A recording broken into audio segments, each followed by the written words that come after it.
The views and opinions of the host and guests are their own and do not necessarily reflect the position of the management and staff of Guardian Network. You're listening to Talking Heads with Naughty, hosted by Earl the Pearl, on Guardian Radio, 96.9 FM. Lord have mercy.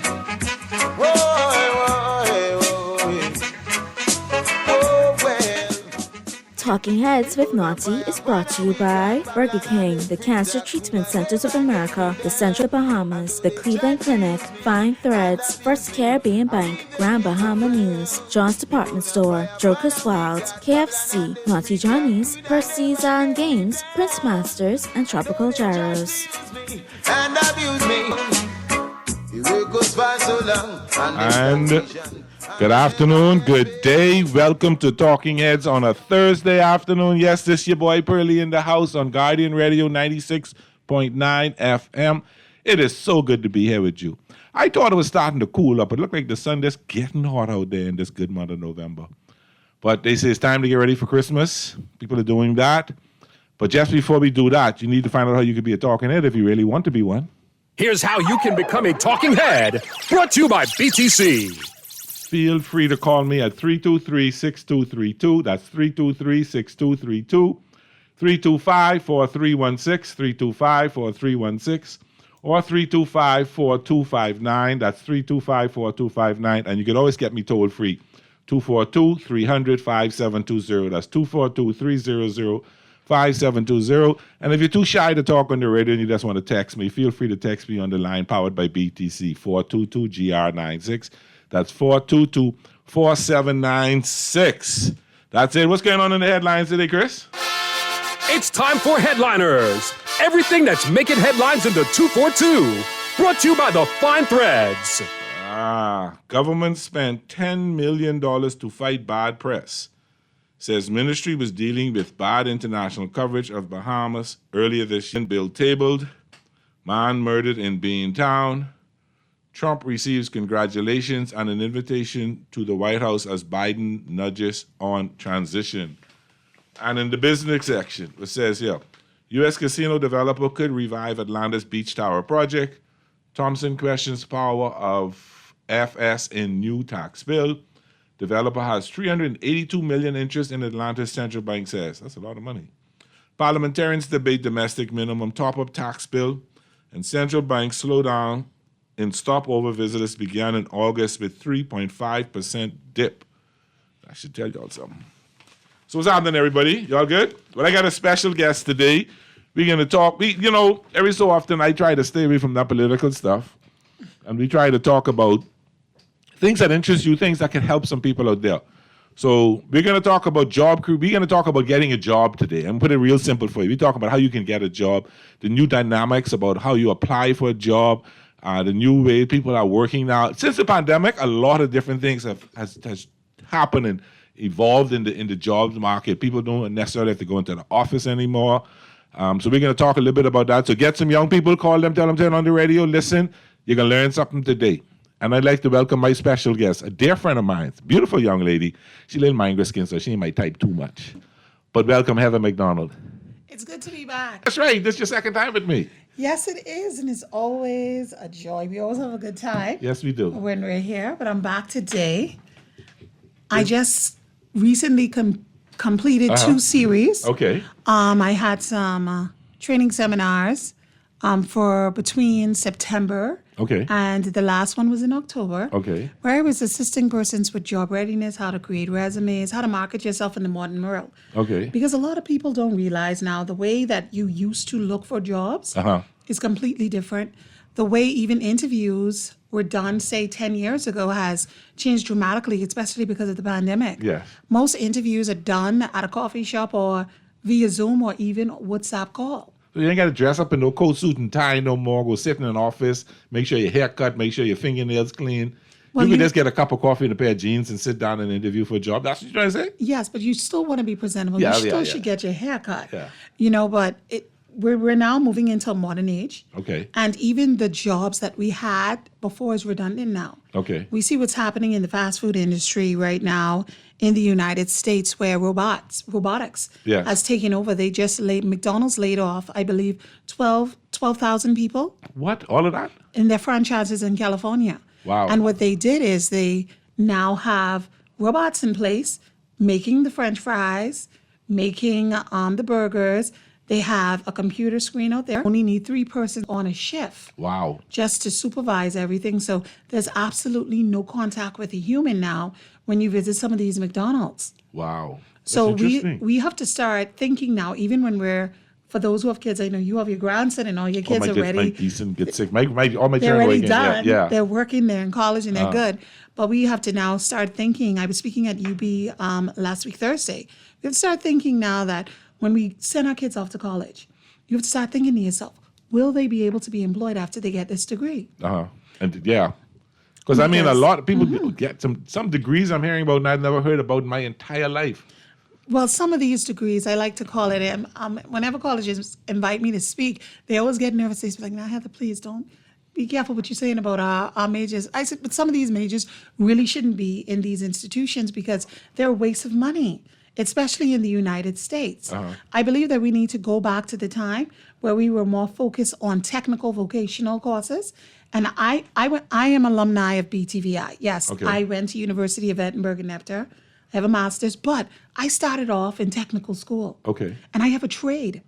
And that trade can stay with me forever.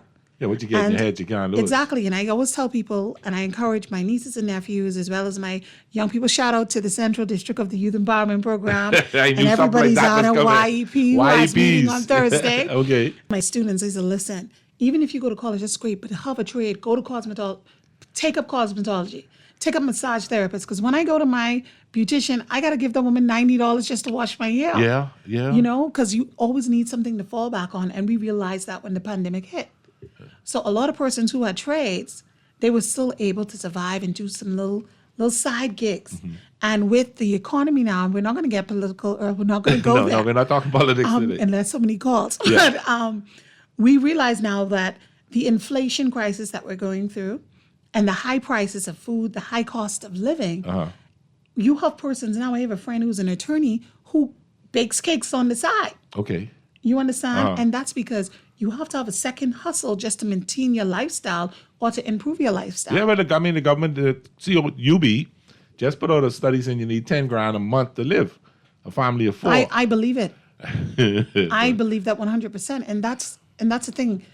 Thinking of a family of 4, when they did that study, they were looking at a mother and a father and 2 kids. Right. But think of it as this, a single parent with 3 kids. That is the average here in the Bahamas. Yeah. Is normally it's not 2 persons bringing in income into the home. And after the pandemic, what I wish they did a little bit more, expanded the study a little bit more, because after the pandemic and Hurricane Doreen, home with their parents. Yeah, a lot of people, yeah. How many had to move in with their siblings? Like right now, my 2 siblings are living with me because, But they're older than you. How they be living with you? You living with them? I was living by myself first, Shout out to the McDonald's. Yes. I love them. But they were affected. My sister was a Hurricane Matthew victim. Okay. And my brother was a Hurricane Dorian victim. Okay. He lost everything. Yeah. Like every single thing. The only thing he had was his cell phone Wow. And the clothes on his back. and the clothes on his back. He lost everything. Wow. In Dorian because he was living and working in Abaco. Okay. And now you have families now coming in together. And I was speaking to one of my other colleagues. He's like, you know what? Me and my siblings were coming together and we're just going to build some apartment units, go to the bank together. And now everybody is now pooling in resources. Yes. Because persons cannot afford to live on their own anymore because it's too expensive. Yeah. So I could only imagine. My heart goes out to all of the single mothers Yeah. and the single fathers as well, because I'm not gonna. I know some single fathers in the I Bahamas know a that couple too. doing I got a young man across the street an from me. I amazing job. admire him. He's raising his son on his own and he hustles. And I admire what he does. All right, I'm a college student. I'm a UB student. I'm studying hospitality management. I'm about to graduate. Do I just build up my resume and send it out, or what is the first step should we do now? Well, the first step you should do is I'm a hospitality University of the Bahamas dropout. By the way. Okay. Whenever I have to speak, I said I went to the Hotel Training College and I didn't make it past the first semester because I cried. I didn't make it through Hell's Kitchen. Oh, okay. You know, I couldn't take it. I used to go in the freezer and hide and cry. Oh, Lord. In the freezer and hide in the pantry away from the other chefs because I couldn't take the pressure. But what I would tell you is get involved in the industry. The hotel industry is something that if you want to be a chef, if you want to be involved in food and beverage, if you want to be a bartender, whatever it is, find a restaurant where you could start, just building your resume up because it's easier that way. Because when you get the experience, then you can get the higher paid jobs. Okay. Because the hotel industry over here, they pay very well. Bahama pays well. Okay. But when you're going there entry level with zero experience, you're going to get exactly what Entry-level money. Entry-level money. Okay, You're going to okay. make that money. So if you have a desire to work in a particular field, I come from a long stint of legal background working Yeah. at law firms. How I got in there, I walked up to Magistrate Franklin Williams and I said, hey, I'm interested. I'm in law school and I'm interested. Can I intern here? And him and Pleasant Bridgewater, they assist me and I was an intern and I ended up working there for like 9 months before I got a job at Simeon Brown and Company. Okay. And I started to work from there. So sometimes you just can't wait to be hired. Okay. If you're really passionate about an industry, say, Okay. so I can learn under people, understand the Now that's for industry. the young people. Now people like my age, I can't wait for free. Yeah, and you could build up your resume that way yeah. because you'll be. I was able to I don't put that on my resume anymore, of course. But I have a CV now, little grown like you. Yeah. But I was able to put, hey, I worked in the magistrate court as an intern, and because I had that on my resume when I was living in Grand Bahama, every law firm that I applied to called me back. Okay. I'm doing my resume. I'm putting it together now.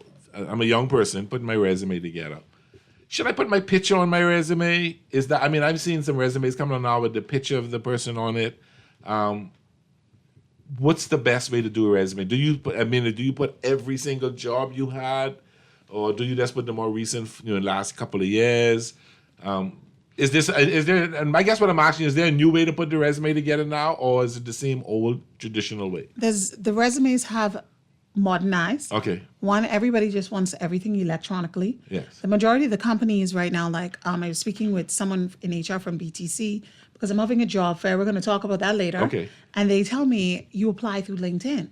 So for the job fair, I now have to have about 3 laptops set up for anybody who's interested in applying to BTC to let them apply through LinkedIn because that's a new thing that they're doing now. Yeah, I know. LinkedIn is a website for professionals, and it's also the best place to headhunt.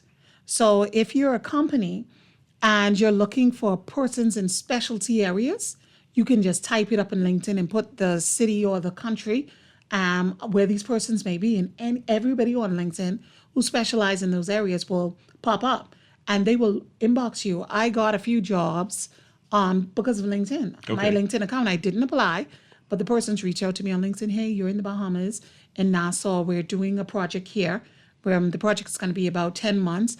Are you interested? This is a position and so forth. And we like what we see on your LinkedIn page because your LinkedIn page is actually a digital resume. Yes. The entire thing, your picture's there, all of your work history is there as well as your education. And then like any articles that I published or in newspapers and so forth, I also uploaded that to LinkedIn as well for them to see seminars that I had and so forth. And you could put that up there. But if you're a job seeker, LinkedIn has this thing now where, and I'm trying to plug in LinkedIn because they ain't pay Gotti for this I hard. know, but for the job seekers, you could pay the low cost is less than $20. And LinkedIn will contact you. They will constantly send you any available job in your area, and you could tell them the locations that you're willing to work in. Okay. So you could put Fort Lauderdale, Canada, because some people they want to work outside of the country. You can also put you're willing to work remotely, and that is a huge market right now. A lot of persons working remotely from home. Even myself, That's the new trend now, right? It's a new trend. Remote work is actually putting a lot of brick and mortar corporations out of business. And I'm talking about office administration stuff. In 2019, I started HWM Corporate Services, and I never had to work for somebody after that. Okay. You know, and a lot of the work that I do is remote. Persons can't afford, persons in middle size and small businesses, they can't afford a full staff. So what they would do is they'll contact a company like myself and they'll be like, okay, I need you to deal with, I have this project coming up. I need some contracts created. I need you to create this scheme for me, strategies and so forth. And we put all of that together. Okay. I have a client that I just make PowerPoint presentations for. Okay. You know, they don't have the time. And you know, it's a PowerPoint queen. Yeah. Well, And they literally, that's all I do for them Okay. is just create PowerPoint presentations. Okay. And I do everything remote. And you charge them your fee, and that's that. And that's hurt, especially the HR industry. That's hurting a lot of companies right yeah, now it is. because persons are now hiring remote workers because you don't have to pay these people to You come ain't got, in. you ain't got don't as pay much no- building You don't got to pay an space, IB your either. light bill lower. You don't have to have stuff like that. Correct. I go on Facebook a lot, and some of the things I see people put on Facebook. Sometimes I reach out to them and say, "Hey, delete that because there's something you have to pay for. Not today. You might only be a 12th grader, but not today. But in a few years." And talk about how be careful what you post. Be careful because these things carry you for the rest of your life. And when people looking for you, they may see your name up on LinkedIn, pull you up, and then do a deep search and find out, oh, she did a strip show one time. Oh my goodness. Or something or whatever. OnlyFans. Here's Yeah. the thing. I used to do, well, I still kind of do it with special clients, onboarding and interviews for some clients, but it's so time consuming. So do not call me. Okay. I don't have the time anymore. Okay. Don't call me. But when I did it, I always tell persons who I have to do job readiness seminars for. I also work a lot with NTA. They call me in now and again to facilitate. Shout out to all the students down there as well. One thing I always tell them, I say, go on Facebook and clean everything up. Right. Change your email name. There was I remember I was doing some onboarding work from blah, blah, blah company. And it was hilarious because the persons who were, the director came to us, we only need 10 people, but they sent us in about 300 resumes. We don't have no time for you to sort through that. So anybody with any funny name, this is a true story. Okay. Anybody with any funny name, funny sounding name, just throw it in the garbage. If their resume doesn't look right, or just throw them in the garbage because we just need the top 10 because we need somebody in place right away. Okay. So right there, your presentation for your resume is everything. Yes. If you cannot apply for a job and just have, I worked at Dunkin' Donuts from 2019 to 2018. Sorry, 2019 to 2020, and that's it.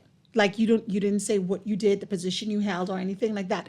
These were the things that we were seeing coming in. So of course that's going to go in the garbage. Yeah. Another thing people need to realize is your entire resume shouldn't be like you worked someplace just for 1 year.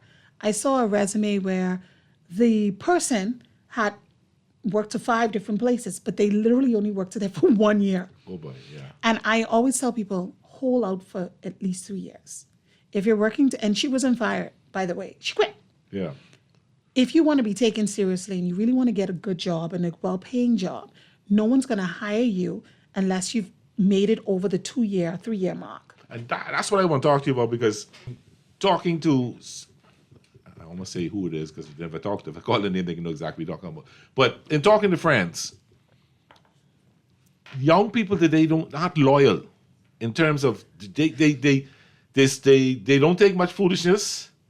They ain't dressing up. If they want to have dreadlocks, they have dreadlocks. Is a whole different working class. Well, I maybe not say working class, but a whole new different workforce. When you look at young people, they're a lot different than you or I. We would ride out a job for 5 to 6 years, but after 1 year they're ready to go right away. Well, I will be honest. That has a lot to do with parenting. Okay. I believe that my generation, the millennials and the Gen X's, they call it the kids. Yes. And a lot of kids, they got rewarded for things that they did not earn. Okay. You know, and when you give so much for your kids, I remember my parents, when summer vacation coming up, you know, you want to go away, you want to get some things. Yeah. You had to work. Yes. You had to go whether it was cleaning the yard, doing chores. Doing something, earning Doing it. something because we're going away for the summer and you got to earn that little piece of money you Yeah. get it. But these kids, they are handed everything. Yeah. And because they're handed everything, they easy have come. no stickability. Right. And then you have parents, they're not allowing their children to get in on the job field early. From 10th grade, my dad had a rule. He said, you reach in grade 10, you get in a summer job. Okay.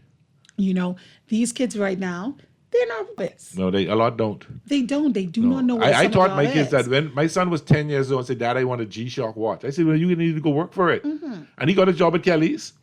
Parking. This brother was making sometimes $50 to $80 a day in tips. Because he had a down back. Good afternoon, ma'am. How are you? Did you have a good day? So he would talk them all the way to the cars. And so instead of getting them $1, people was getting them $2 and $3. Exactly. But he made his money and he saved up his money and he bought his G-Shock watch. And it's something like that. Young people today, they get 1.00 GPA and still getting the iPhone. And the thing is, I lay that at the feet of the parents. Yes. You have to instill work ethic in your kids. Yes. And a lot of these parents, they coddle them. When children are being corrected by mentors in different programs or even teachers, rather than fighting against the teachers, you should correct your child. Yes. And it starts from there. When I know mommy is always going to take up for me and mommy's always going to fight for me and so forth. When I go on the job, I'll be like, I don't have to take this. I quit my job. My mommy can take care of me. Yeah. Mommy's gonna get old one day. And mommy can't take care of you. Exactly. And that lies at the feet of the parents. But to go back to you on Facebook, after we pass the resume screening, the second step that we do is we go on Facebook. We have a website that we pay for. Okay. That we use. We put your name, your whatever information you give us in there, your email address, and we put all that in there, your phone number, and we put that in the website. Every website will pop up. First thing. Paying that fee allows us, even if your page is private, we could still go on your page and see. So if you have an OnlyFans page, if you are a member of Pornhub, sorry, it's going to pop up. I actually let my prescription run out. So. You know? I'm kidding. The thing is, it pops up. Yes. And you see that. And that's another part of the elimination process that a lot of persons don't even realize. And when you go on their page and you see them sticking up their middle finger, or most importantly, talking about their former boss bad, I can't take this no more. These people don't know me. I'll come up in this place and shoot up this place. Or this person did not pay me and so forth. And they put that business out there. Wow. And so that causes you to be eliminated right off the job. Let's take it. See, my producers keep me in check. He said we got to take a break. We can take a quick break. But you hear that, people? If you got foolishness on your Facebook page, delete it today. Clean it up because it affects you in time to get in that job market and get out there in the world. We're going to take our first break. This is Pearlie with my special guest, Heather McDonald, on the Talking Heads Thursday. This is Guardian Radio, 96.9 FM. We'll be right back. Don't go nowhere. The work goes by so long on them plantation, and me never get paid. Or gold they stole away, how many life them slay. Now them work just slap them in them face. Why are you? You are your crook and good to well. You try to rest, but roll with the best. For all your printing, I know. For posters and banners, magazines and flyers. For window decals, greeting cards and newsletters. No job too big and there's no job too small. You name it, we can print it. Just give us a call. Let Print Masters bring your masterpiece to life. Located in the Nassau Guardian Building, telephone 302-2361. Cancer Treatment Centers of America is now City of Hope, creating one of the leading cancer care and research networks from coast to coast, providing more of what you need. More locations means more care closer to home. More specialists means more expertise. More research means more breakthroughs. More advancements means more treatment options. And more options means more hope. Learn more at cancercenter.com. Take a juicy bite out of life with the new KFC Bacon Ranch Sandwich. From its 100% premium 120-gram white meat filet, KFC signature ranch sauce, and fresh lettuce, to its cheddar cheese and smoky bacon stacked on a toasted brioche bun. You'll love this ultimate sandwich experience. Yes, the fried chicken experts have done it again. The KFC Bacon Ranch Sandwich is available in original recipe or spicy, but only available for a limited time at your favorite KFC. The new KFC Bacon Ranch Sandwich is here, and it's finger-licking good. I am joyriding. Lucky clients the chance to win cash prizes this Christmas. Finance your vehicle with us for your chance to win, and we'll gift you no loan application fee, up to 100% financing, and up to 10 years to repay. Visit CIBCFCIB.com/joyofgiving and apply for vehicle financing now. Terms and conditions apply. You're listening to Talking Heads with Naughty, hosted by Earl the Pearl. On Guardian Radio, 96.9 FM. It's time for The Buzz. What are you buzzing on? Brought to you by John's Shoes. Lord have mercy.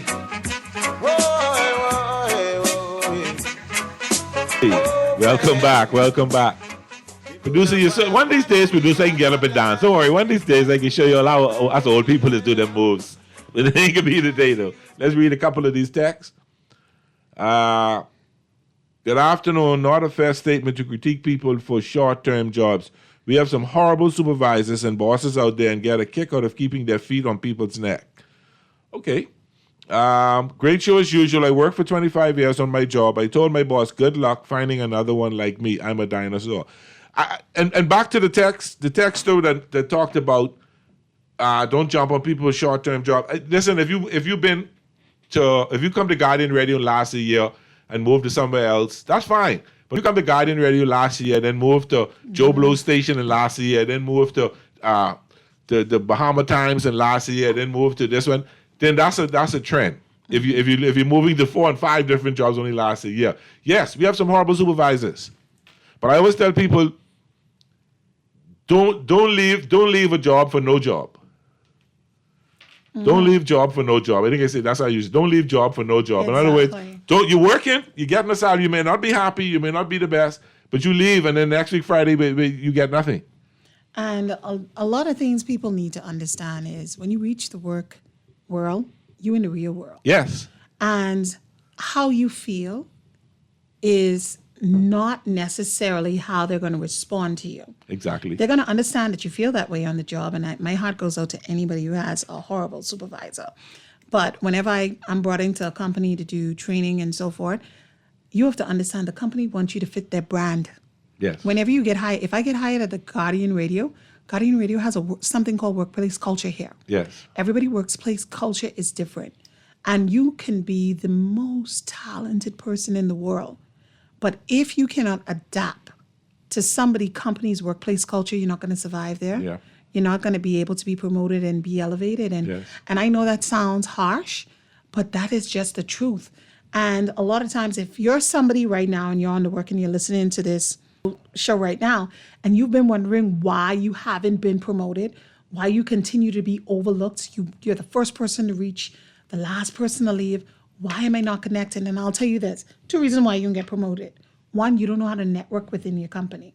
And the second place is you never adapted to the workplace culture. Yeah. Because work, you actually physically doing the job is 30%. Yeah. 70% is charm. Yeah. 70% is how well that you could bring new clients in for the company. Yeah. How well you can be a voice and a spokesperson for the company. These are the things and how well you get along with your co-workers. That as well. Especially if you want a leadership position on your job and you want to manage people, they have to be able to see you as a leader and to see you as a likable leader as that. I remember my experience when the first World Relays came to the Bahamas in 2014. I was director of communications, so they gave me this book. And they said, this is the director of communications role for the World Relays. It says, you don't deviate from this. You follow this to the T. We don't want no suggestions. We don't want any ideas. And I'm paraphrasing. We don't want any ideas given to us. At the end of the day, when the relays are over, you can send us your ideas, and then we will revise the book. The thing is, so you don't have controversy, you don't have kick up. We go this one route. It worked last year or last time. We made some tweaks. We go this one route, and then and that's basically what it is on the job. A lot of people come on the job and say, man, they start in wake 7:30. They shouldn't start. We can push for them to start wake 8 o'clock because I can't make it. That's the work culture. The people want you to wake 7:30. The people want you to work sitting at your desk at a certain time. And you saying I'm the first one there, I'm the last one, but I don't talk to anybody. Exactly. I just sit there. I ain't to these people. I ain't got to be friends with them. I just got to do my job and go. But then you want to figure out why you still making the same small salary. Or why you ain't getting promoted when you see other people who coming behind you getting promoted. But you notice other boys in networks. They talk to the people, they learning, they helping, they going the extra mile. And we ain't saying the extra mile is you have to stay till 6 o'clock in the evening, you know. We ain't saying that. We saying the extra mile could be that you could be doing that during your working hours. I'm not a stickler to saying that you have to work 10 hours a day to get the job done when you should have been able to do it in 8 hours. You need to figure out why you ain't get that done in 8 hours. So there's some of the things. Job fair. You see you got a job fair you're going to be? Yes, I'm having a job fair this Saturday between 12 p.m. and 4 p.m. Okay. We're going to be at EP Roberts. We have numerous companies that will be there Okay. at the job fair, as well as we're going to have some remote working companies that's going to be there as well to help you sign up. We're going to have persons there with laptops to help you sign up. Okay. The Labor Board is also going to be there. You know, they have this wonderful program called Labor on the Blocks. Yes. Shout out to Mr. Farrington and the wonderful team at the Labor Board.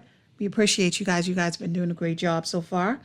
And it's going to be from different industries. We have landscaping, we have transportation, we have some offices, insurance companies, hotel, and they're all going to be there. Okay.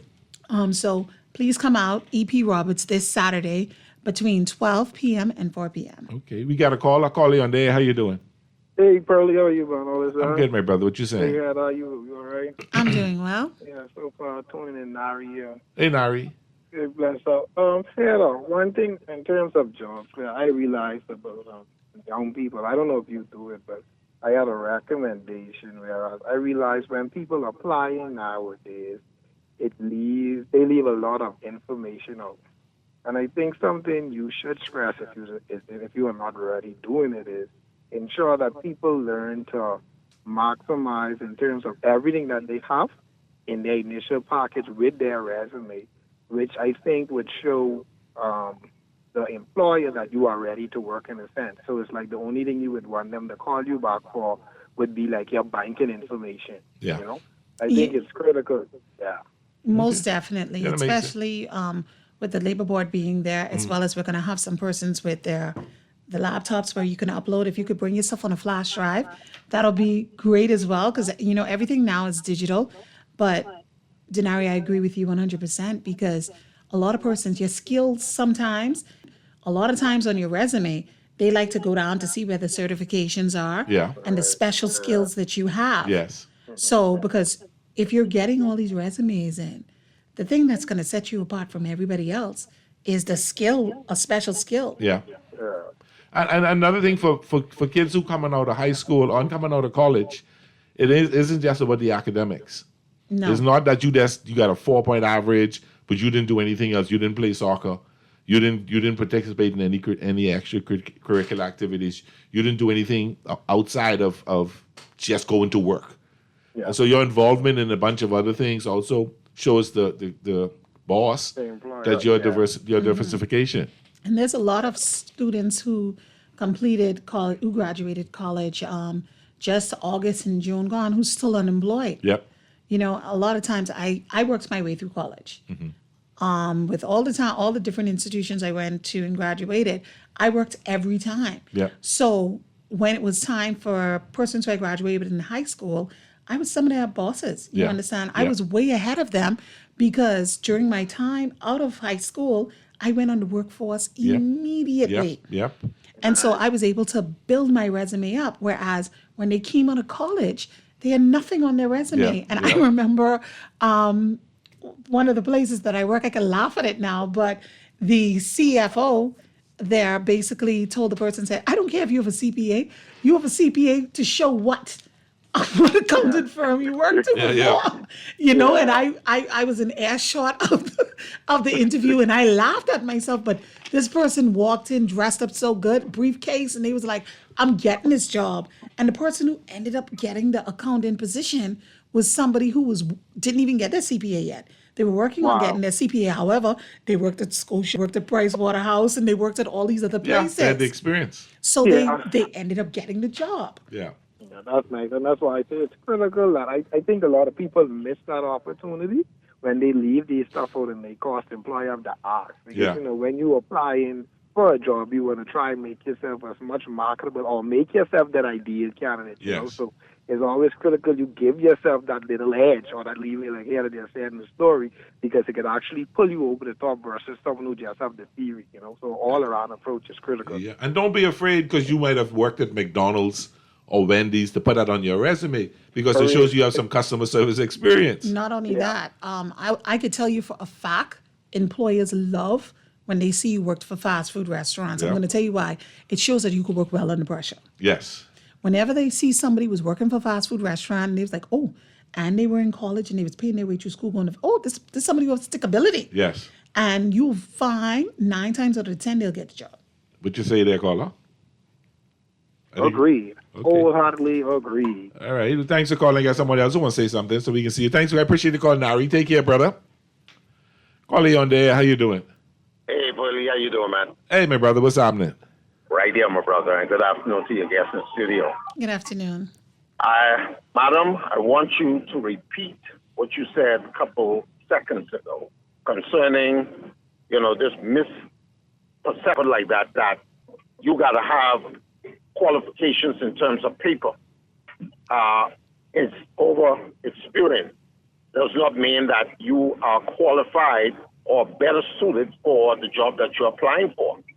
We have the misperception in this country that, your working knowledge and experience on the field is not outweighed by the qualifications you may get from a university or college or whatever in terms of academic education.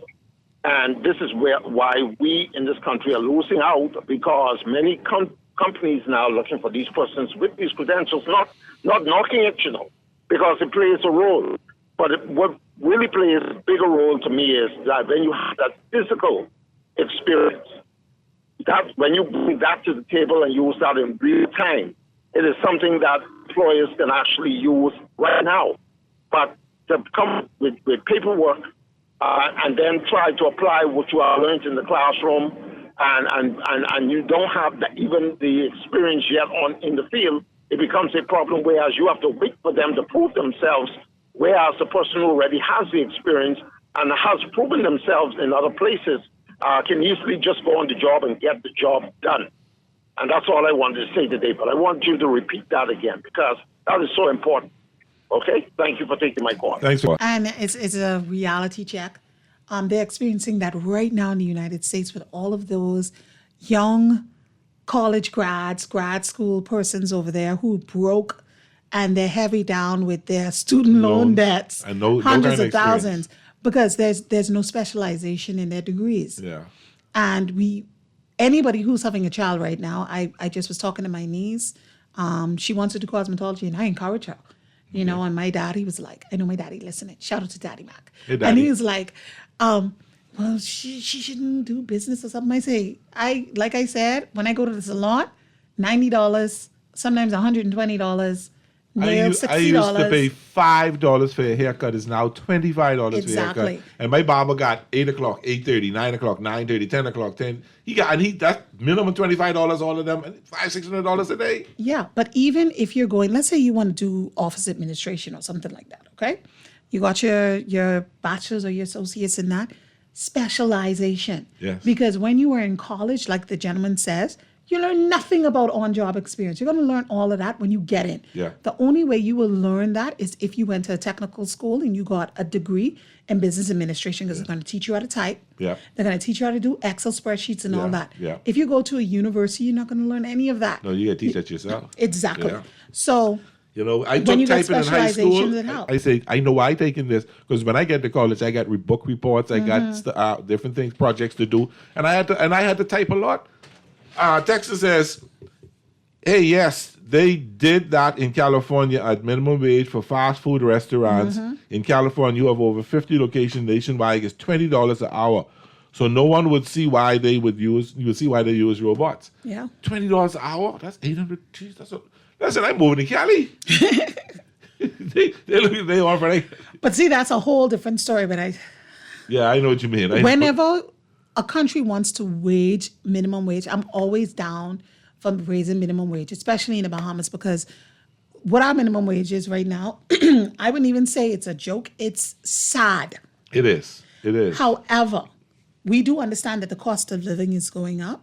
But when we go to do these increase, you got to consult with the corporate and private business persons. Yeah. So you could find a middle ground, because what you don't want to happen is that all these companies start to do a mass layoff and then hire everybody on Fiverr and Upwork and all these other remote job places and replace Bahamian workers. So there has to be some sort of conversation, and there has to also be some sort of tax write-off. The government needs to start thinking about ways that, okay, we need to bring minimum wage up to $350. Personally, I think minimum wage needs to move up to $350 when we're looking at how the scale of the cost of living right now. Conversation with the private sector, the commercial sector, as well as persons in the government sector as well, because they employ 30% of a lot of our persons when we're thinking about the family islands. And you have to find a middle ground.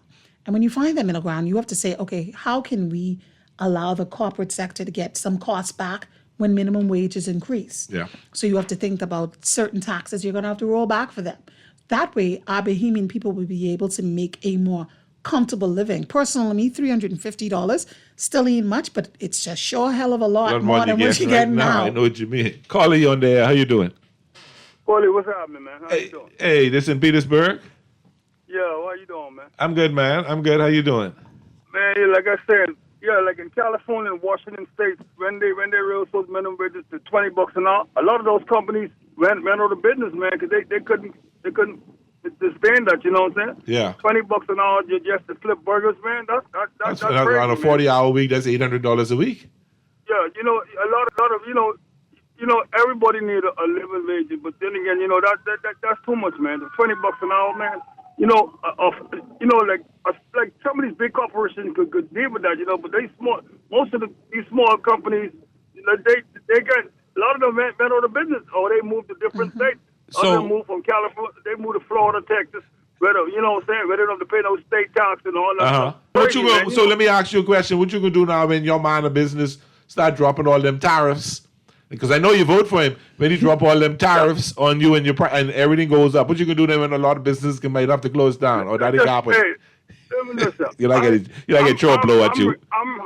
Listen to me. I'm retired. I get money from the military, and I almost getting Social Security. But to me, it is what it is. I voted. I didn't really vote for the term. I voted for my values, man. I get an order the identity politics, man. That's what a lot of black people did. They sick and tired of this stuff. Identity politics. I like I say, when I first was eligible to vote in this country, I voted identity politics. I really never. That's what I thought most black people did. You know what I'm saying? I got you. When you start to back your DDs, and do your research, some of these people. What if you against abortion? What if you against the death penalty, and you can support a party with your ideas? That's the way I vote, and I'm not ashamed. You know what I'm saying? A lot of people go, they're going. Stop talking to me. They don't pay my bills, so who? I heard that. All right. Okay, Berg. All right. Thanks for calling. We talk soon, okay? What's next? There's something that he said with regards to being a veteran in the military. He's a Bahamian that lives in the States. But shout out to Bert. He's from St. Petersburg, so we call him St. Petersburg. Which brings us back to job security. After you already get this job, you need to be planning for retirement. Yes. And a lot of our Bahamian people don't plan for retirement. We just live our life. Yeah. We got to start thinking about creating trust for our kids, and we have to start creating our pension plans. You cannot rely. I spoke to somebody who was on the 52-week program today before I came on the show, and they was like, listen, I've been on the 52-week program for 15 years. I say, how? 52? They came in the government in the 52-week program, and they said from way back when. 07, and they're still working. Thank God they're still employed. However, they aren't able to get promoted, and they're not. They can't get no mortgage. They're beyond the age of being permanent and pensionable now. And here's the thing. I'm going to say something that is not popular, Earl. And people y'all don't call me and round me on this good Thursday. I can get her out. Go ahead. But here's the thing. We have to start taking accountability for ourselves as Bahamians and just as humans in general. Because after you get the 52-week program, it's something that the government instituted years ago. I think Hubert Ingram started it, and it was a good initiative and a good incentive. However, that's an entry level job. But it was only meant to be for 52 weeks or less. Exactly. You have 52 weeks to go to school, get a trade, do something to be able to get you to be there permanently or to be able to get other job opportunities. Yeah. And we have a lot of Bahamian persons. If personally me, if I was on a 52-week program, I would take advantage of the opportunity, take advantage of the connections that I made on that job. And if I want to stay there longer, I'd have been working, trying to get something permanent. But in the meantime and in between time, I was calling CFAL and I would say, I would like to set up a pension plan. I was calling my insurance agency to set up an annuity for me to start putting a little money away in the event that I'm here long and I don't have a pension. We have to take accountability for ourselves and stop blaming everything on the government. The government believes for some on the things. government for everything. Exactly. We rely too much on the government because we learned from the pandemic. The government cannot take care of you always. God forbid, another pandemic happens in my lifetime, but we were all scared out of our minds. Yes, we were. When that happened. Yes, we were. We didn't know when the next meal was coming. Some of us, we had money. Do you know what it is when you have money in the bank that you can't spend? Yeah. That was so scary for me. I was like, you bargaining with people, say, you listen, shop. do you have this thing? Because I have some money. I could transfer the money to you just for toilet paper. I'm low on toilet paper. I can't go to the store. I will give you $50 for some of your for a roll of toilet paper. And they're telling you, that's okay. Because we were at the point where we didn't know when the food stores was opening back up again. So all of these things are what we have to start taking accountability and start preparing for things now, start preparing for disasters, start preparing for if another global pandemic happens again, what we're going to do, not just what the government is preparing for. What are you preparing for your household? Dex, a great show as usual. Probably the person ain't getting promoted because they refuse to kiss him. Great show as usual. We need a livable wage of $600. And Pearlie, the best thing happened. Trump won. Now we listen the best. Okay. That's our time. That is our time. So please come out to EP Roberts on Saturday. This Saturday from 12 p.m. to 4 p.m. for our job fair. We'll have lots of companies out there. Where exactly is EP Roberts so people can know? EP Roberts is in the constituency of Angliston. Okay, that's on Balfour? Yes, it's on Balfour Avenue. Balfour Avenue. The school right there, the yellow school right there. 12 o'clock, come. There's opportunities to meet different industries.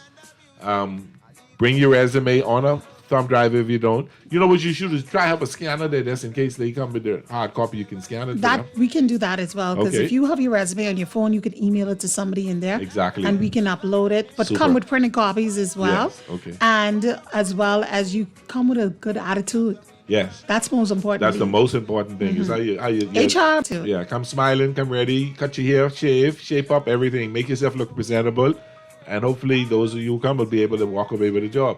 Heather, thank you so much. It's a pleasure. Now, when we bring you back the next time, we can talk politics. Yes. Okay? How that sound? Yes, that sounds great. We'll definitely do that. All right. Everybody, thank you so much for the calls, for the texts. Thank you, Heather, for the information. I hope some people took something away from this and understand how the job market works and how what you got to do to get a job. If anybody wants to contact you, is there a number they can get you at? They can reach me on Facebook, HWM Corporate Services on Facebook. HWM Corporate Services. Just check it out, and Heather will be always happy to help some people get some things done. This is Pearlie on the Guardian Radio 96.9 FM Talking Heads. Thursday when we get back, we can talk some football. Clint's going to join me, and we can talk about what's going on tonight in football. I think it's Tampa Bay, Baltimore and Cincinnati tonight. So we'll talk some football later, talk about what's going on in baseball free agency. Thank you so much for listening. We'll be back right after the news.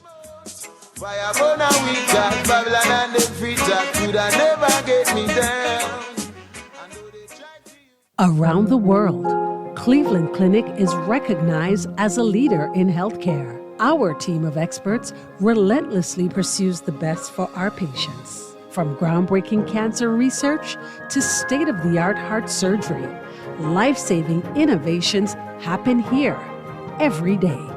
When it's time to travel for your health, Clinic, your destination for care, for every care in the world. To learn more, visit clevelandclinic.org/Caribbean. Take a juicy bite out of life with the new KFC Bacon Ranch Sandwich. From its 100% premium 120-gram white meat filet, KFC signature ranch sauce, and fresh lettuce, to its cheddar cheese and smoky bacon stacked on a toasted brioche bun. You'll love this ultimate sandwich experience. Yes, the fried chicken experts have done it again. The KFC Bacon Ranch Sandwich is available in original recipe or spicy, but only available for a limited time at your favorite KFC. The new KFC Bacon Ranch Sandwich is here, and it's finger-licking good. John Shoes and Accessories is your one-stop shop for all your footwear needs. You will find what you're looking for among the growing collection of classic and trendy styles with new arrivals every week. John's covers the whole family and has great prices, helpful and friendly customer service. Your experience shopping with us will be time well spent. Shop with us online at www.johnshoes.com. John's also now carries small home appliances, so come on into John's, located on Rosetta Street in Palmdale and Carmichael Road West. John's, we put fashion at your feet. All I do is win, win, win, no matter what. Feeling lucky? Here's Cuban Willie's numerology report. Brought to you by the Island Game. Hola, it's Thursday. It's yo, Cuban Willie, and it's time for my game. And it's Thursday, like I say. I got the lucky 4 balls for you. 4, 0, 8, 0, 4, 0, 8, 0, the 40, 80.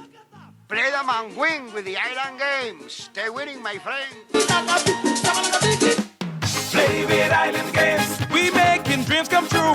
Play with Island Games. We paying more out to you. Don't mind the noise in the market. You getting cash in your pocket. 'Cause Island Games is spicy and spicy is tradition. So when you play Island Games, we putting Bahamians first. Guaranteed to pay. Island Games. We like them other jokers. We've been here from the start. From the bike to computer. Island Games. We gonna make your dreams come true. We playing with Island Games. You're listening to Talking Heads with Naughty, hosted by Earl the Pearl. On Guardian Radio, 96.9 FM.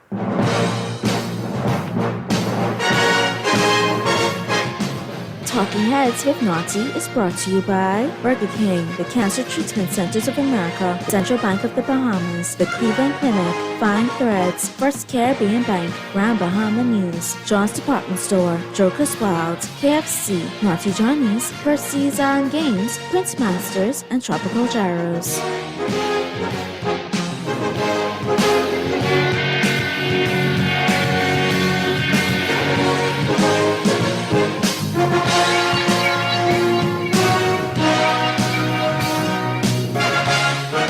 And welcome back. Welcome. There you go. I thought I couldn't hear myself for half a second. I got scared just now. Hi, welcome back. Talking Heads on a Thursday afternoon here on Guardian Radio 96.9 FM. Yes, it's Pearly in the house. So good to be here with you again. Don't forget, if you want to talk sports, 323-6232, 325-4316, 325-4259, 242-300-5720, and you can text me the Powered by BTC line at 422-4796. Let me hear from you. Yep, welcome. So good to be back. On the second hour, we're going to talk some sports. We got an interesting Final 15. I can tell you about that in a minute, but let's get right into today in sports history. Today is Thursday, November 7th, 2024. Today in sports history, on this day in 1936, the New York Americans coast-to-coast radio broadcast of a hockey game in Canada. In 1962, Glenn Hall set an NHL record when he played in his 503rd consecutive game as a goalie. In 1963, Elston Howard of the New York Yankees became the first black player to be named the American League Most Valuable Player. In 1965, Bart Starr of the Green Bay Packers was sacked 11 times by the Detroit Lions. In 1968, Red Burrison, St. Louis Blues scored 6 goals in a game against the Philadelphia Flyers. The Blues won the game 8-0. In 1973, New Jersey became the first U.S. state to permit girls to play in Little League baseball teams. In 1983, Ali Haji Sheikh, New York Giants, kicked his second 56-yard field goal. In 1988, Sugar Ray Leonard knocked out Donnie Lalonde In 1991, Magic Johnson, NBA, announced that he had tested positive for the virus that causes AIDS and that he was retiring from basketball. In 1992, the Phoenix Suns played their first game at American West Arena. And finally, in 1999, Tiger Woods became the first golfer since Ben Hogan in 1953 to win 4 straight tournaments. And your sports quote today, one thought-driven hope is better than 3 left on base. Slider. Anyway, one thought-given hope is better than 3 left on base. Okay, super. Let's get to the home court, brought to you by Burger King. Anton out front in double-doubles. Bahamian center averaging 14.4 points and 11.5 rebounds for the Blazers. He's really getting off. BLTA stages its senior nationals, and Canes legends coming to the Bahamas. That's the University of Miami Canes legends are coming to the Bahamas. That'll be so super. So what's happening out there, everybody? This Final 13 is Shannon Sharp is talking about the Dolphins, and he's saying that the Dolphins should blow up the team and start fresh. Give me your thoughts on that. I think the Dolphins should just scrap this team, get rid of Tua, Waddle, Hill, just scrap everybody, start fresh, and that means you're going to be getting some cut hip for about 3-4 years before you start winning. Or do they just build on what they got? That'll be interesting to see. How's everybody else doing today? Hot news coming out of baseball. All the free agents starting to talk about what's going on. Who's going where, who might possibly go somewhere. Teams that are looking at Juan Soto. So that's getting kind of hot right now. And that should be some kind of fun to see. Free agency is always a good thing because you're sitting and you're hoping your team signs somebody. You're hoping you get somebody you want, then you don't get it. You're upset. You're PO. I see the Yankees are looking at Max Fried. That's the pitcher from Atlanta. They're also looking at Corbin Burns. They're looking at Blake Snell. They're looking at Sean Man. They trying to get some pitching in there. I don't know if the Yankees need a lot of starting pitching, but they will be needing some bullpen relief. So, we'll see what happens there. That'll be interesting to see. The Red Sox, also the Blue Jays, among teams interested. I'm also interested in Max Fried. I know the Dodgers interested in Max Fried as well.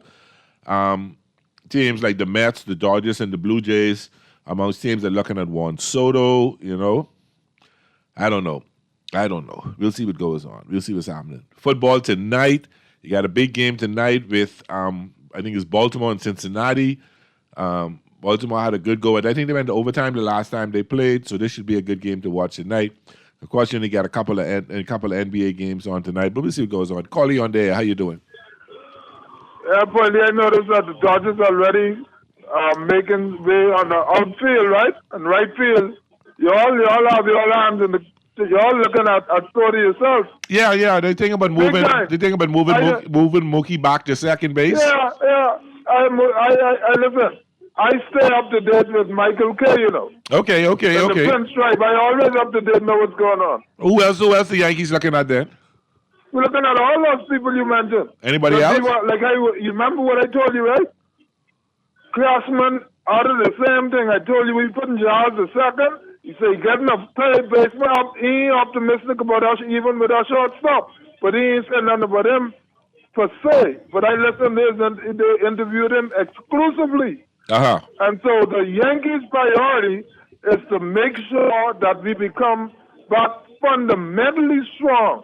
Fundamentally. Well, that was your weakness this time. Fundamental baseball was your weakness. You had to hit them. Y'all bludgeoned a lot of people during the regular, beating them 10-6 or 10-8 or 15-12 and stuff like that because y'all didn't play good fundamental baseball. And when you meet a team like the Dodgers that is patient at the plate, that knows how to run the bases, that aggressive on the bases, y'all had a problem, and that was your weakness, and the Dodgers knew that, and they exploited that.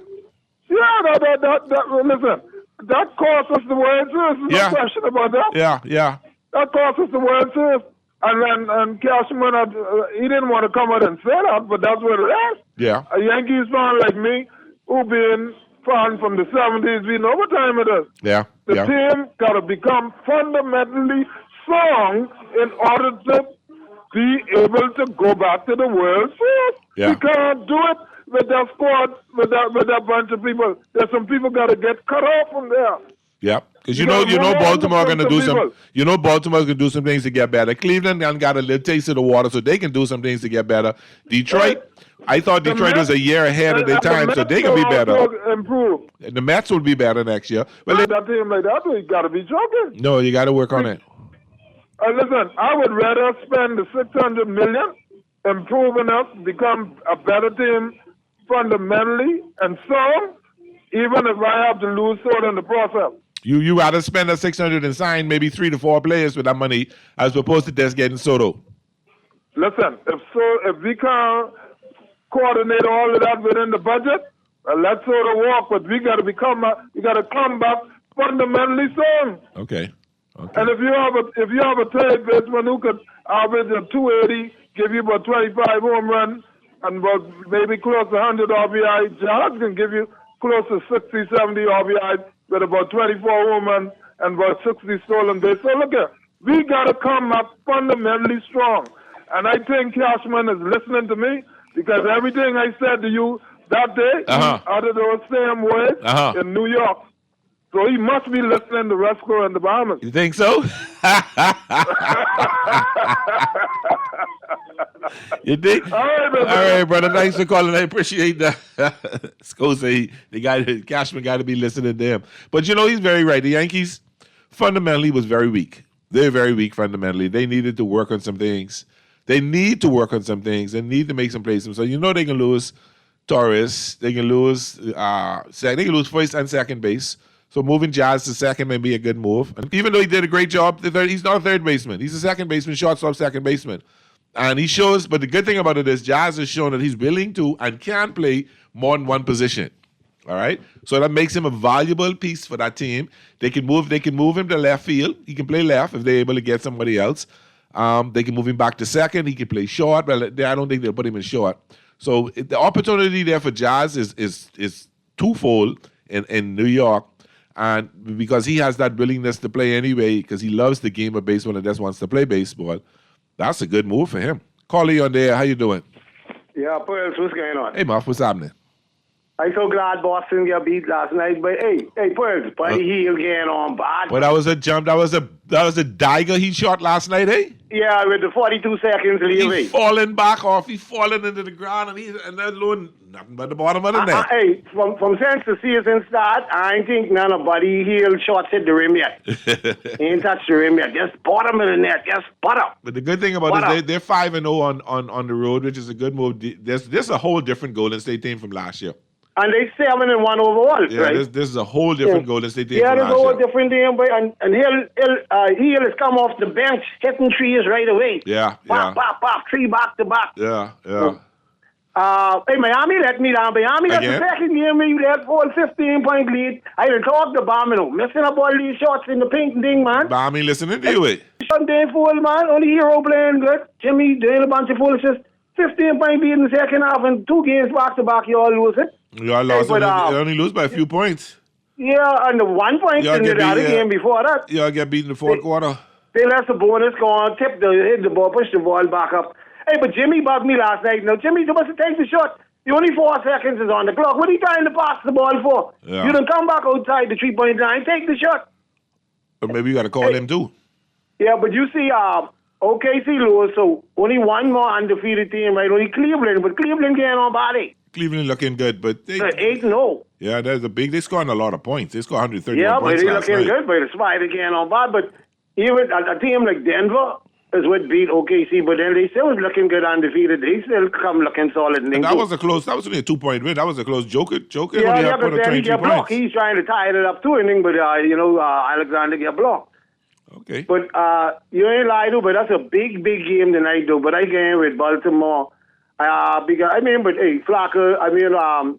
the Cincinnati, they look good in that game, but they're going into overtime. Burrow's really getting himself together and everything. That could be a big game. All right. I think it'll be a good game. Let me end with this. What you think with Stafford, Matthew Stafford and the Rams Sunday, man? What you think about that game? Say it again? Sorry, say it again? No, I started... At a 2-6 record, what do you think with Matthew Stafford and the Rams? and the LA Rams Sunday. We should be able to, but if we can't beat them, we need to go home. Hey, if we can't beat them, we need to really blow up the team and listen to You mean Challenge with Shop. Cupback and with the YN back, number 17, what do you name now? With the two of them back, you think the Dolphins could beat them now? They must either win 2 games on a row or 3. There's no reason why we shouldn't be able to beat them. Even though they're a 1-point favorite, we should be able to beat them. I just think if the defense would you say with Shannon Sharp and thing, boy, I think we better get 2 trades and just do hire some people off. Well, however you do it. However you do it, you know. Right now, Miami, the main problem Miami has. Come start all over again. Like you say, that's 5-6 years before you're seeing some success. Yeah, but the problem Miami have is right now they salary capped all screwed up so bad. It's in a way that I don't even know if they have money to sign many players next year. And it's probably why they didn't make any moves during the trade deadline, because they need to free up some money for next year. So you might have a bunch of veterans, 1-year players who are on 1-year contracts or who got 1 more year on their contract gone. You may see Holland gone next year out of Miami. Because we may not be able to afford to extend him. They need to change the GM staff of Miami thing, man, upstairs. Well, a lot of people call him ahead, so a lot of people saying that he needs to go. All right, let me let someone else get in then, and then I can listen to the picks. All right, All right, brother. Good to hear your voice.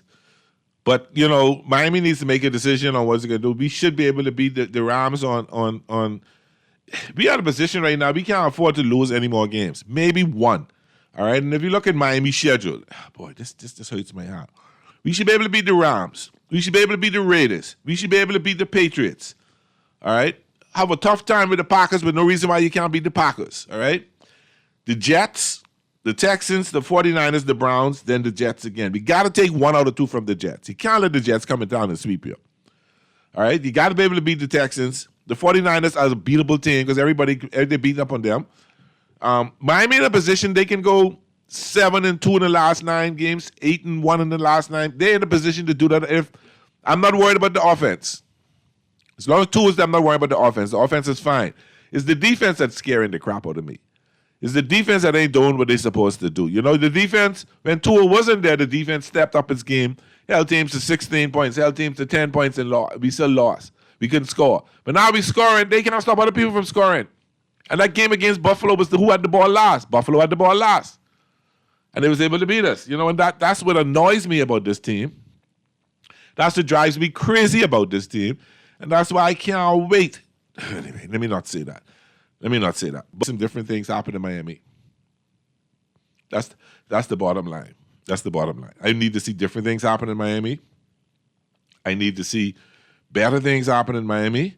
If we take a look at this Cincinnati Bengals, they're 4-5, Ravens 6-3. That's gonna be an interesting game. The record means nothing in this game. Let's get in here, and I'll tell you my pick later. The record means nothing. They're division rivals. They played each other tough the last time. Joe Burrow started to play some decent football. This is a good test for Baltimore as to see if they're really the Super Bowl team that Purley picked them to be. This is a really good test for Baltimore. Clint's not joining us today, doing his daddy duties, but he did send his pick, and I'll tell you what his pick is a little later. And then he'll be on tomorrow when we get Eric, and we go talk about the weekend stuff tomorrow. But he's at that stage where he's doing that daddy daycare stuff, and I can't blame him for that. Only 3 games in the NBA later: the Wolves and the Bills, the Timberwolves and the Bulls, the Jazz and the Bucks, and the Trailblazers and the Spurs. We'll talk about that a little later. A couple of football games tonight. Anybody been watching college basketball yet? Anybody getting into that yet? I saw VJ Edgecombe play the other day, had a vicious dunk. They got a young team. Baylor's going to be all right at the end of the day. They're going to look a little rough at the beginning because they got to build that chemistry. They got to build that togetherness. They'll be a little rough in the beginning, but they should be fine. They should be fine. I look forward to seeing what's going on there. Really look forward to see what's going on there. To see, all right. Naughty, it has finally happened. Naughty called for this. I guess they were going through the stuff. Bronny assigned to the G League. I know Naughty be happy to hear this. Boy. As expected, the Los Angeles Lakers assigned Bronny James to their G League affiliate South Bay on Thursday, according to ESPN.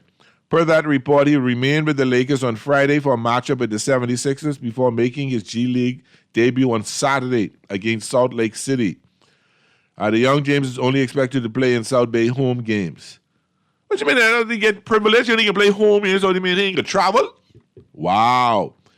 The 20-year-old second-round pick that has been a non-factor for the Lakers thus far this season appeared in 4 games and averaging a point per contest while shooting 16% from the field. He's over his head. James is always expected to spend time in both the NBA and the G League this season. They trying to play it off now. I think they were really trying to keep him there. So I know, Naughty, you'd be happy to hear that. He's finally gone to the G League, where he needs to hone his skills, and hopefully he can come back and look like something different. The Lakers, they're missing open shots. Demoralizing that you hitting the shot, you sending them these wide open shots and they can't buy a bucket if you give them the money for it. Boy. They really got to get their stuff together. But at the same time, that now that the kid who should not be taking the playing time is not going to be there, There's also a rumor going around that Milwaukee is looking about trading the Greek Freak, and the Warriors has some kind of, what do you call it? They're doing some groundwork to get him. They're looking at it. That might happen, but we'll see what happens there. Callie on there. How you doing? Hey, Pearls. What's happening, man? Hey, Mystery. What's happening? Everything is good. I'm glad. Bronny, he only made an introduction in the NBA. That's all that was. Yes, that's all that was. It's just to play on the side of his father. That's how LeBron James had it set up, so he could play with his son before he retired. Make that one history, father-son, the first father-son duo in NBA, like the Griffey, like Ken Griffey Sr. and Jr. played in Major League Baseball. Yeah, made it one or two of the first. Yeah. Man, that was a good game between the Celtics and the Warriors last night. It was a really good game. It was good. That was good. That's the first time I've watched the Warriors play all season, and they look good. That's a different team from last year. Yeah, I think because of Buddy Hield too. Buddy's playing a major factor in that. He's a major factor. Buddy's playing ball, and they didn't give him enough. They didn't give him enough shots last night. I think they would have beat Boston worse than that. Think so? But you have to look at Boston had one of their key players out. Who was out for Boston? Yeah, that's right. Yes. Players out. Yes. But, the Warriors look good, and their next game is against 9-0 Cleveland Cavaliers. So that should be a good test for both teams. Then after that, OKC. You sound like you're paying a lot of attention to the Warriors. Are you happening to drop your Laker affiliation and move on, going upstate? To you. I know Naughty in there. Let me explain something. I said this before, right? The Kansas City Chiefs is my second team in NFL. Okay. And Golden State Warriors is my second team in the NBA. Okay. All right. Okay. Understand. That's me. Yeah, I just have one team. I don't have two teams, but I understand. I was exceptionally happy that the Lakers lost that game last night, even though LeBron James scored 39 points. Why were you exceptionally happy? Exceptionally happy. Why is that? Except I never liked the Lakers, man. Come on. Okay. Be real. Let's be real. Oh, that's why you're a Heat fan. Bucket. You're a Heat fan. Yeah, I just remember that. He need to go. He need to go in the B League, not the G League. Have a good one. Take care, my brother. Mystery's trouble. Callie on there. How you doing? Yes. Good afternoon, Mr. Thompson. How are you, sir? I'm all right, my brother. It's been a while. What's happening? You're speaking about Bronny James. In my opinion, right? I think if he want to hone his skills, he need to start off by the Prairie on Saturday and Sunday. Come to the Prairie, we can be a ball players, eh? Yeah, at least he can hold some skills out there or something. But I can send that message to him. This is your old friend, Larry. Hey, Larry. Hey, what's happening? You take care, my brother. Thanks for calling. I appreciate that. Yeah. This is the producer. Let's take our first break. When we get back, we can talk a little bit more sports. We can get into the picks.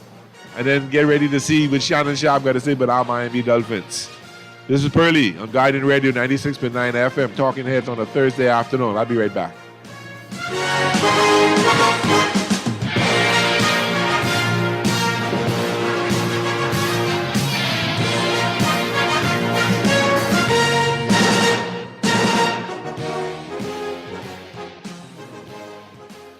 Are you looking to save for a big purchase or occasion? Do you want your money to start making money for you? Well, let me introduce myself. My name is Bond, the Bahamas Government Savings Bond. I am guaranteed to earn interest on your money with terms ranging from 1 to 6 years. Government savings bonds are available to all Bahamians, and for as little as $100, you can start to save for your future. The Bahamas Government Saving Bond, a safe investment guaranteed. Check out the Central Bank of the Bahamas website for details.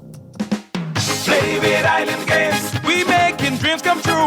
Play with Island Games. We paying more out to you. Don't mind the noise in the market. You getting cash in your pocket. 'Cause it is tradition. So when you play Island Games, we putting Bahamians first. Guaranteed to pay. Island Games. We like them other jokers. We've been here from the start. From the bike to computer. Island Games. We gonna make your dreams come true. We playing with Island Games. Take a juicy bite out of life with the new KFC Bacon Ranch Sandwich. From its 100% premium 120-gram white meat filet, KFC signature ranch sauce, and fresh lettuce, to its cheddar cheese and smoky bacon stacked on a toasted brioche bun. You'll love this ultimate sandwich experience. Yes, the fried chicken experts have done it again. The KFC Bacon Ranch Sandwich is available in original recipe or spicy, but only available for a limited time at your favorite KFC.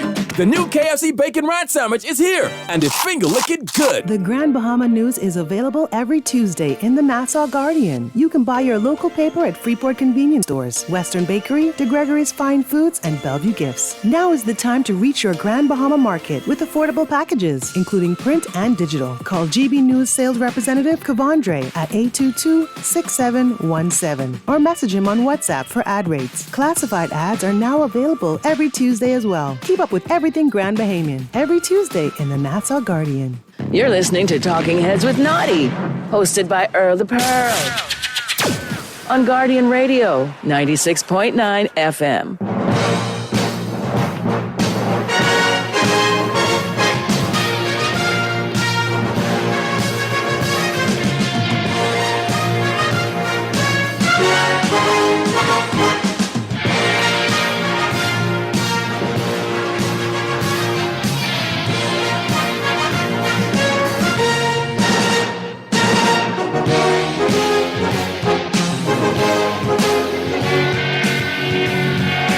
Welcome back to Talking Heads on a Thursday afternoon. Guardian Radio 96.9 FM. How you doing, everybody? So good to be here with you. Boy, now is the time where you separate men from the boys, champion from contenders in the NFL. You've already played 9 games. You got 8 more to go, or 9 more to go in some instances. This is where you start seeing some separation. Some separation. You're going to have one of those 2 teams who are going to fight to the end, but you can start seeing who the real teams in the NFL are now. Injuries are kicking in. Fatigue is kicking in a little bit. People are now scouting the teams a lot better. Most teams who played 2 in the division most teams already played each other at least once. So it's going to be getting even more and more interesting now in the NFL. And I really thought I would have been bragging with my Dolphins a lot more. I honestly thought that this was a year, and I didn't say the year to win the Super Bowl. Don't get me wrong.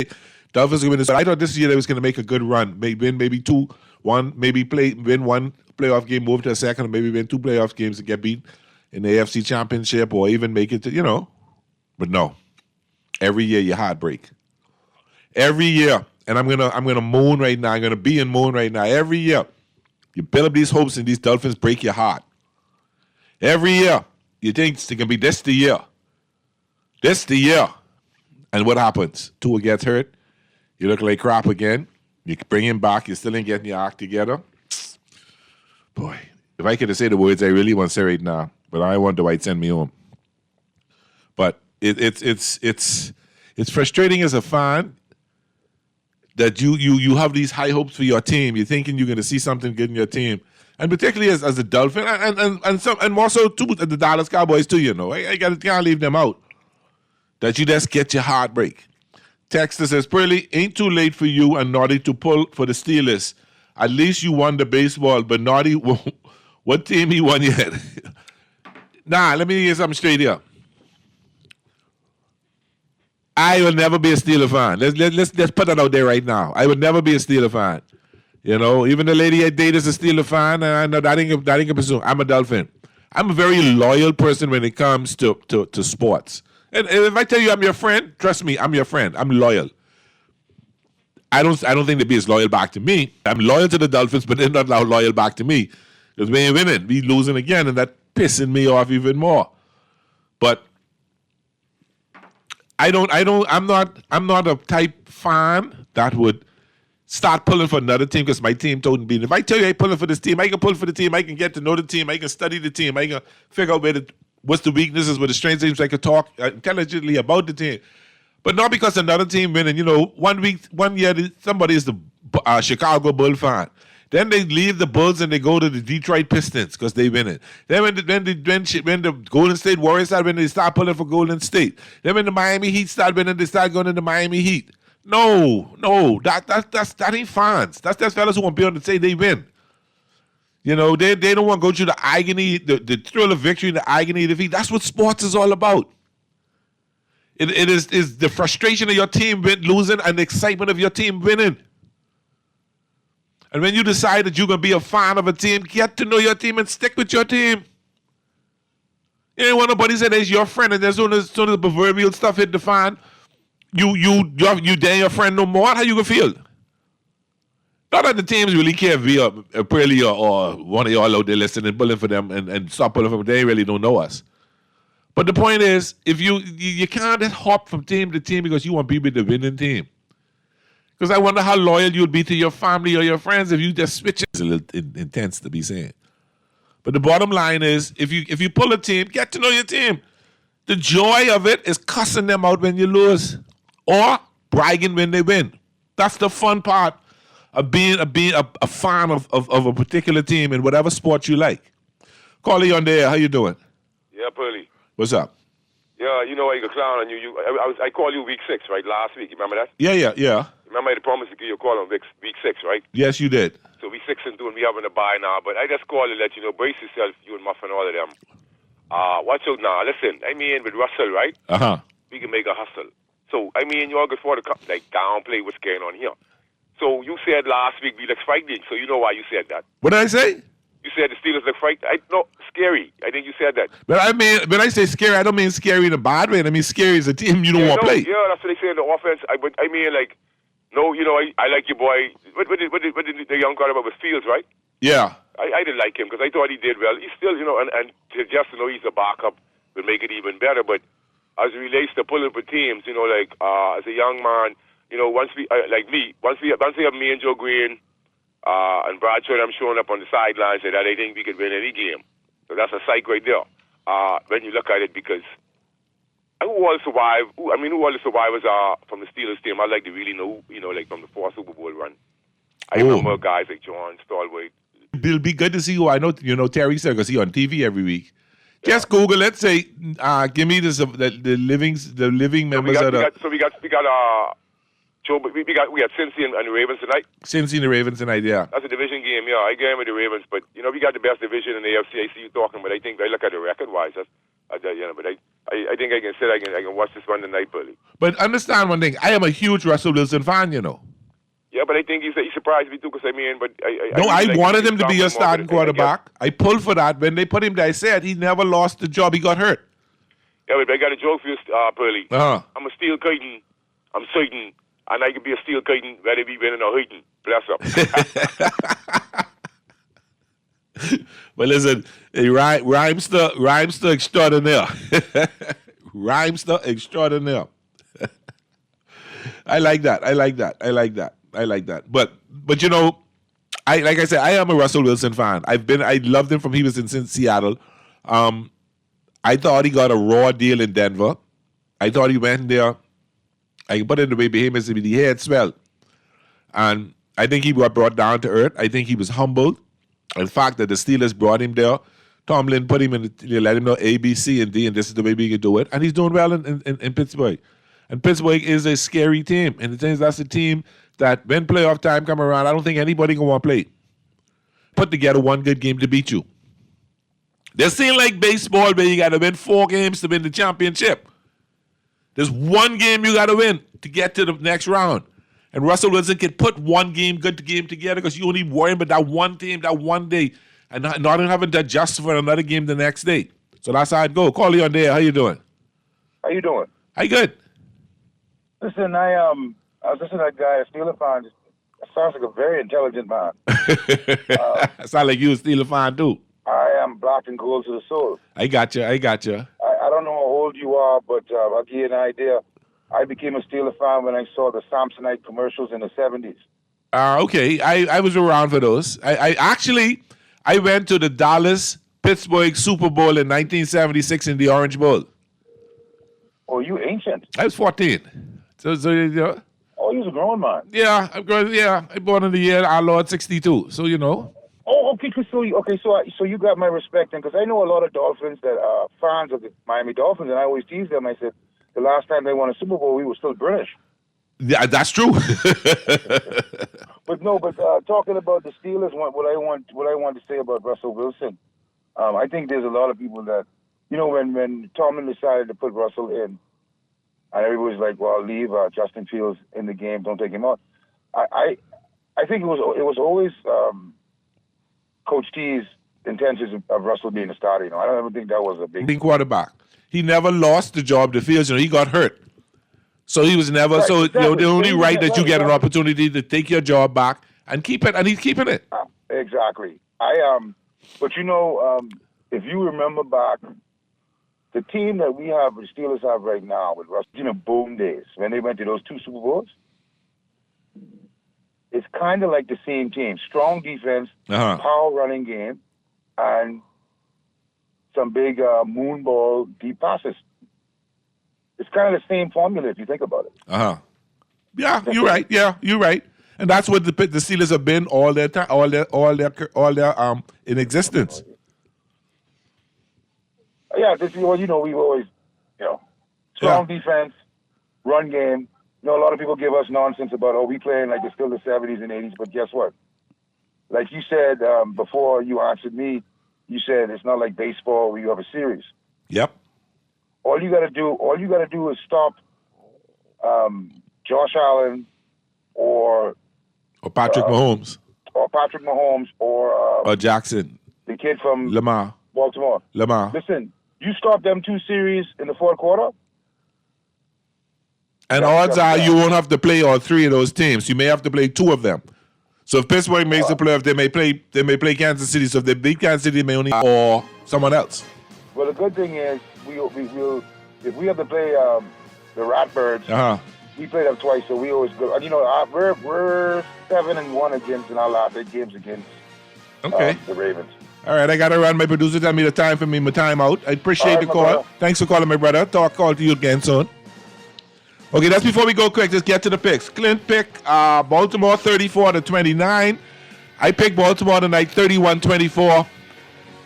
Pick them, put them together. That's what's going to happen tonight. Baltimore tonight. Both Clint and I picked them.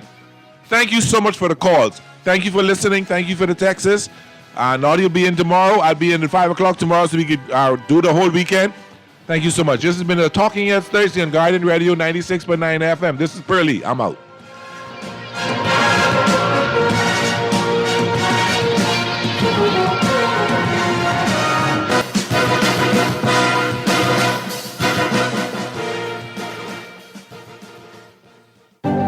Cancer Treatment Centers of America is now City of Hope, creating one of the leading cancer care and research networks from coast to coast, providing more of what you need.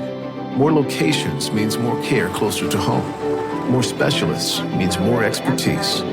More research means more breakthroughs. More advancements means more treatment options. And more options means more hope. Learn more at cancercenter.com.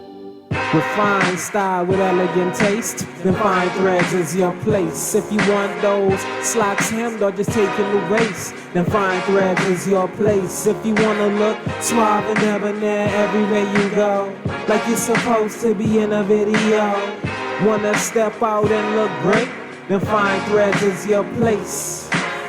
Refined style with elegant taste, then Fine Threads is your place. Is your place. Is your place.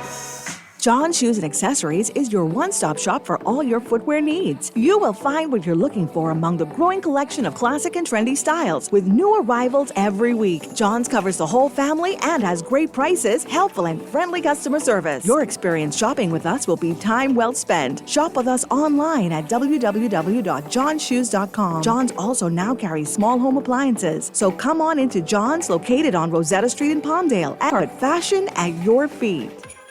What gift gives you joy? The gift of home renovations. Apply for a personal loan with CIBC Caribbean and use your funds for a dream holiday, home renovations, or more, and we'll gift you no loan application fee and the chance to win one of 3 prizes in your country from our regional pot of up to US $100,000. Visit CIBCFCIB.com/joyofgiving. CIBC Caribbean terms and conditions apply. You're listening to Talking Heads with Naughty, hosted by Earl the Pearl. On Guardian Radio, 96.9 FM.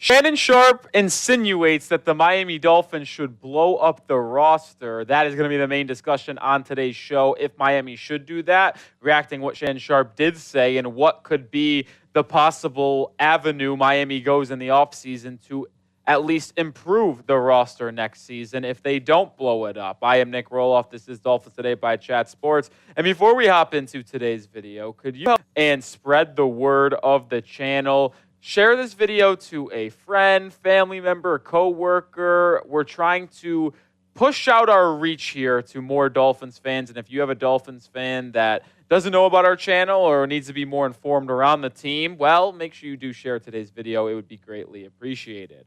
All right, let's hop into what Shannon Sharpe said about the Miami Dolphins on the Nightcap. Says, do I believe Tua's going to stay healthy? Well, without Tua, you're not going anywhere. I don't care if you got Waddle. I don't care if you got Hill.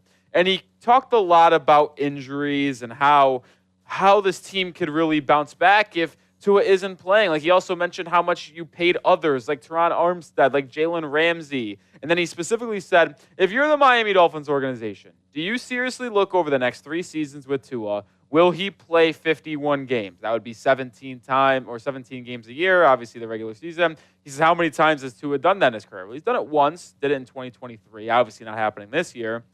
And his whole basis of his argument and what he was basically saying is that he doesn't believe this team will be able to win a Super Bowl because he doesn't think Tua will be healthy for all 17 games, which will put them at a disadvantage in the postseason, having to travel in the playoffs and have an unsustainable path to the Super Bowl every single year. And I don't disagree with Shannon Sharpe. Like, with Buffalo, Kansas City, Baltimore, it's going to be tough for Miami to their season team out of those 4 and have a top seed where the teams have to go through Miami to get to the Super Bowl rather than the Dolphins having to go on the road. And I will say this, though, and when it comes to Sharpe insinuating that they should blow up the roster, it's very difficult for them to do so. And I get it's frustrating. I get you're 2-6 and that you want changes. I want changes. I might still get rid of Chris Grier in the offseason. But the moral of the story is this, is that with how the roster looks right now, with how the contract situations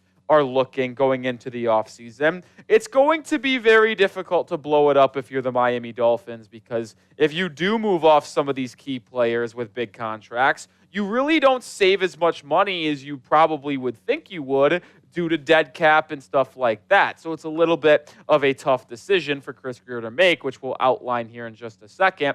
But today's pinned comment, make the call. Should the Miami Dolphins blow up the roster? Type Y for yes, type N for no. Like I said, it's the pinned comment. So if you get hit with a YouTube ad break, scroll down, let it play, and answer today's question down in the comment section. And before we continue here, I do think it's important to discuss what blowing it up would actually be for the Miami Dolphins. When I look at the roster, I look at the cap situation, this is what I would consider blowing up this team.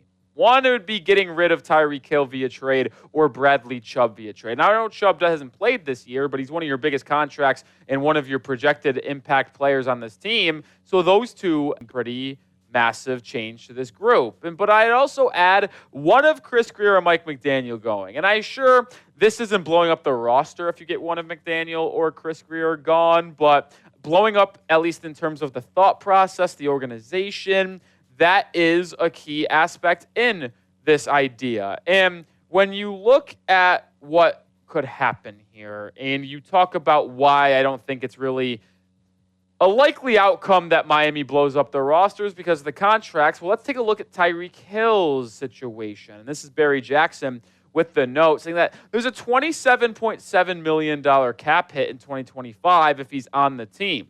But there's an even bigger cap hit for Miami, $28.3 million, if he's traded before June 1st. It's $12.7 million cap hit if he's traded after June 1st. What's more, his $27.7 million salary for 2025 is fully guaranteed. And my takeaway from this in the financial situation is that he's not getting traded because you saw it.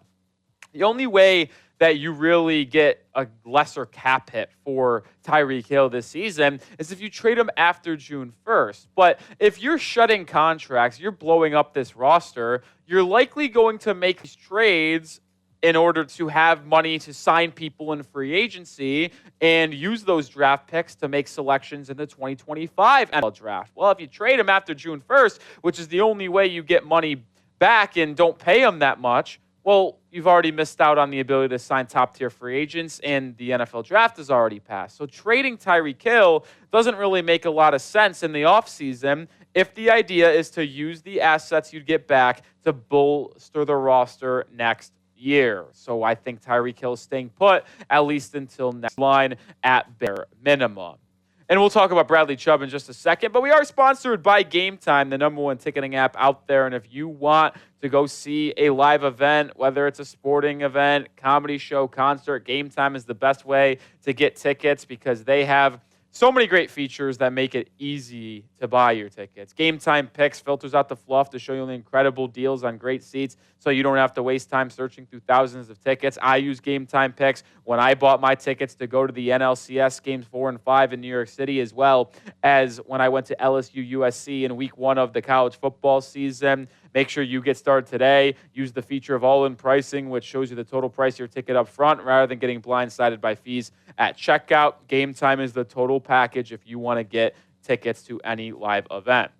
So download the Game Time app, create an account, and use code CHATSPORTS to get $20 off your first purchase. Terms apply, first purchase only, but one more time, CHATSPORTS is the code. When you create an account, use that to get $20 off your first purchase. What time is it? It is game time. All right, when we move over to Bradley Chubb now, it's pretty likely that he's not getting dealt either because his contract situation is eerily similar to Tyreek Hill's in terms of it just doesn't save Miami money when they need it. Well, look at what happens with Bradley Chubb. He doesn't have any of his money guaranteed in 2025, but he has a $29.3 million cap hit. And that only drops the $27.4 million on the cap if he's cut or traded before June 1st. So you only save $2 million if you move off of Bradley Chubb before free agency or the draft. It's $9.1 million in dead money for Miami if he's cut after June 1st, but the Dolphins obviously couldn't use any of that cap space when free agency is up in March. So you might ask yourself, well, if you're not going to get rid of Bradley Chubb because of the contract situation, you can't really get rid of Tyreek Hill either, then is blowing up the roster really even a possibility for Miami? Well, not really. Like, if the Dolphins want to improve for next year, it's more of retooling the roster, cutting a little bit of the fat, restructuring some contracts, and signing bargain free agents that you're going to have to hope have career years on your team next season to fit around your core of Tua, Achane, Jalen Wright, Hill, Waddle, Ramsey, Phillips, Chubb. Like, you're going to have to hit on your draft picks to get an important production from rookies right away, but also make some key value free agent signings, which it's possible to be done, but this front office is going to have to shoot a very high percentage if they want to bounce back next season. And the reason why it's so difficult and you're going to be going bargain shopping is because when you look at some of these top contracts that are on the books for next season, like, these are massive cap hits. Obviously, Tua's on the books for $39.4 million. Bradley Chubb is at 29.3, Hill's at 27, Armstead's at 22, Jalen Ramsey 16, Jackson 13, Phillips 13. You have 7 players that have a cap hit of $13 million or more next season.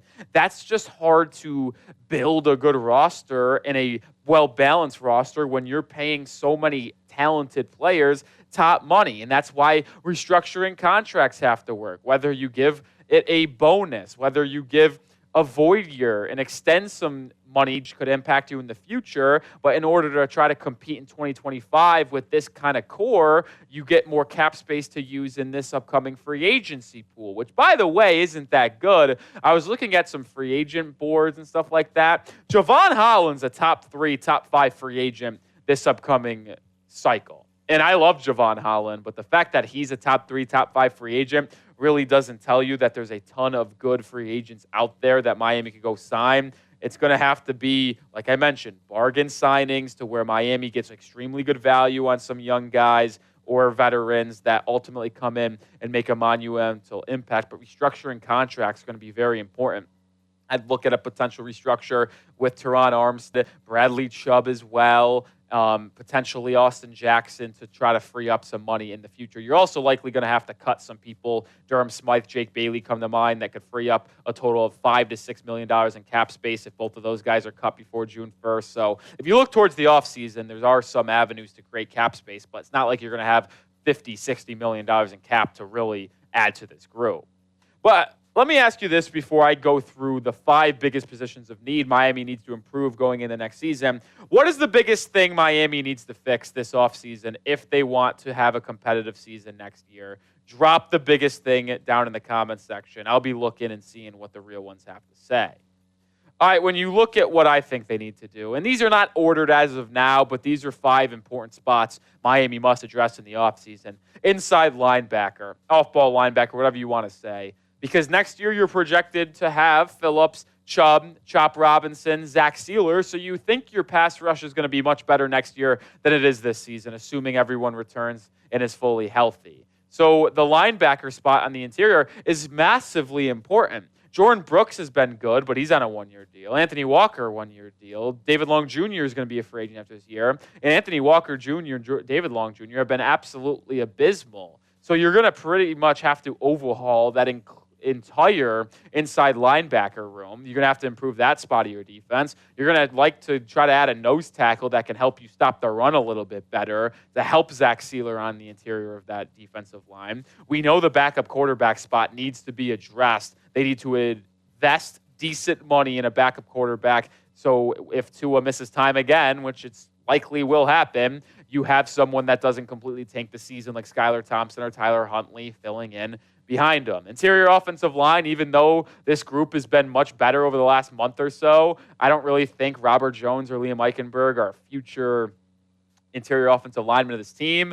You got Patrick Paul waiting in the wings in case Teron Armstead retires. Aaron Brewer's been a great signing. Austin Jackson, a right tackle, but left guard and right guard have to be addressed. And then your safeties. Javon Holland's a free agent. Jordan Poyer has been atrocious. Marcus May's on a 1-year deal and has not done that well in stopping the run, decent in coverage. You're going to have to overhaul your safety room in all likelihood, and the same thing with your inside linebackers. So the top 2 probably in my books are inside linebackers and safeties. Backup quarterback would be number 3, and then you start to get to the nose tackle and interior offensive line as the next biggest things for the Miami Dolphins. And as I mentioned a little bit earlier, it's going to be difficult. The Dolphins don't have a ton of cap space to make adjustments. Right now, they're projected to have $4.4 million in cap space. That does not include some cuts that can be made that could get them easily to $10 or $11 million, contract restructures that can get them to 20 maybe. I would project, if I'm the Miami Dolphins and if I'm a Dolphins fan thinking about what could happen and looking towards the free agency class, I think you could expect anywhere between $15 and $25 million in cap space going into free agency. Maybe that's lowballing it, but I think that's a realistic expectation for this ball club to get from 4.4 to 20, 25.